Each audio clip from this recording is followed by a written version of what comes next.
বিকেলের মিষ্টি রোদে শান্তু বাড়ি থেকে বের হল পকেটে 6টা কাচের মার্বেল নিয়ে। পাড়ার ফাঁকা মাঠটায় তখন অনেক ভিড়। শান্তুর বন্ধু শিমুল, রফিক আর অপু আগে থেকেই খেলছিল।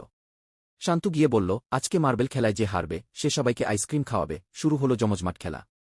প্রথম 2 রাউন্ডেই শান্তু বেশ কুচিয়ে খেল এবং 3টি মার্বেল জিতে নিল। কিন্তু বিপত্তি বাধল 3 নম্বর রাউন্ডে গিয়ে। 3 নম্বর রাউন্ডে রফিকের একটা চাল শান্তুর একদম পছন্দ হল না।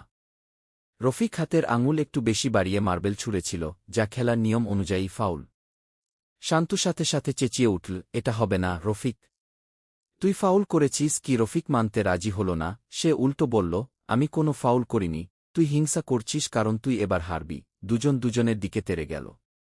মুহূর্তের মধ্যে কথা কাটাকাটি চরমে পৌঁছাল। ঝগড়া এক পর্যায়ে ধস্তাধস্তিতে রূপ নিল। শান্তু রফিকের জামার কলার ধরে টান দিল, আর রফিকও শান্তুকে ধাক্কা দিয়ে মাটিতে ফেলে দিল। ধুলোমাখা মাটিতে দুজনে মিলে শুরু করল মারামারি। শিমুল আর অপু চিৎকার করে দুজনকে থামানোর চেষ্টা করল, কিন্তু কার কথা কে শোনে।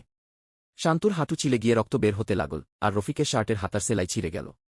ততক্ষণে তাদের চিৎকার শুনে আশেপাশের পাড়ার মানুষ দৌড়ে এল।